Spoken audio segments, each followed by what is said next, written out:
স্বপ্ন বাড়ি গেলেও বাড়ি ফিরে হবে না সবার। কেউ আবার কর্মস্থল থেকে ছুটি পাবে না, কারো আবার পোশাক কেনা হবে না, কারো আবার মায়ের হাতের সেমাই খাওয়া হবে না, বাবার সাথে ঈদগাহ মাঠে গিয়ে নামাজ পড়ার ভাগ্য হবে না। কেউ আবার দূর প্রবাস থেকে চিৎকার করে কাঁদবে, জীবনটা এমন না হলেও পারত।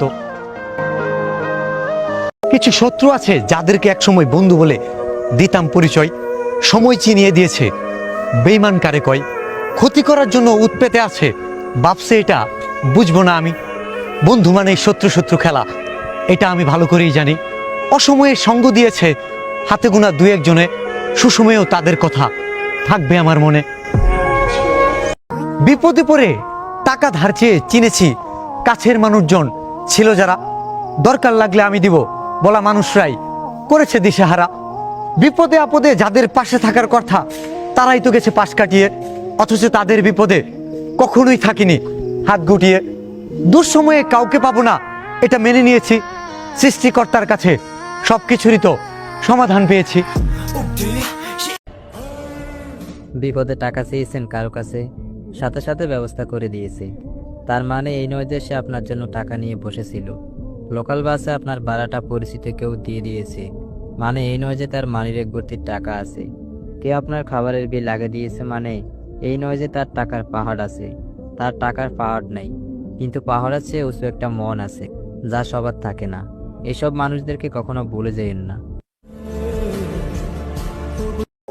পরিবারের বড় ছেলে দায়িত্ব ছেড়ে দেয় 5-10 বছর সংসার চালানোর পর। ছোট ছেলের কাছে বাবা মা থেকে যায়, ভাই ভাবি হয়ে যায় পর। কয়েক বছর সংসার চালিয়ে বড় ভাই বড় বড় কথা বলে, ভাবি সাপ প্যাঁচ লাগায় ছলে বলে কৌশলে। শুধু বড় ছেলের নামই শুনি কষ্টের গল্প, আমি ছোট বলেই সমাজ ভাবে ছোটদের কষ্ট অল্প। বাস্তব একটি কথা, ছেলেদের আপন বলতে কেউ হয় না। পকেটে টাকা না থাকলে পরিবারও তাকে দাম দেয় না।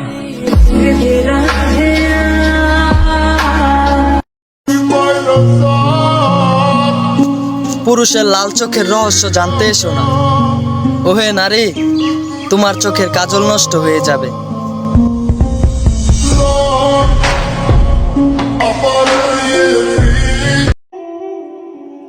আমি 18 বছর বয়সেই বুঝে গেছি বাস্তবতা কি।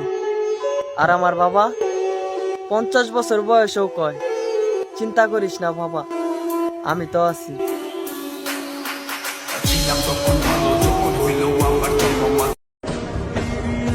ছেলেদের জীবনটা হলো কিছুটা মোমবাতির মতো, অন্যকে আলোকিত করতে গিয়ে নিজেই জ্বলে পুড়ে যায়।